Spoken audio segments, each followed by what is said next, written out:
Napakita ko sa inyo yung tubo ng mga saha, oh. Ang dami, sunod-sunod yung tubo ng saha. Ayun, oh. Dito sa kabila. Ayun, oh. Nag-uunahan sila kasi maganda ang lupa. Ngayon, basa.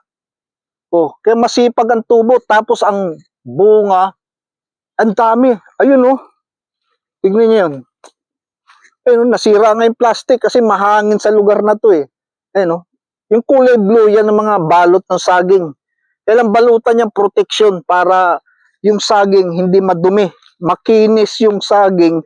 Kaya pag dinala mo sa market yan, ma-presyon mo na maganda kasi maganda yung saging mo. Malinis. Pag walang balot yan, madungis. Lapitan natin ito nasirang balot. Kunin nyo yan, oh. Oh. Ang ganda niya, no? Nasira lang, pero malinis yan.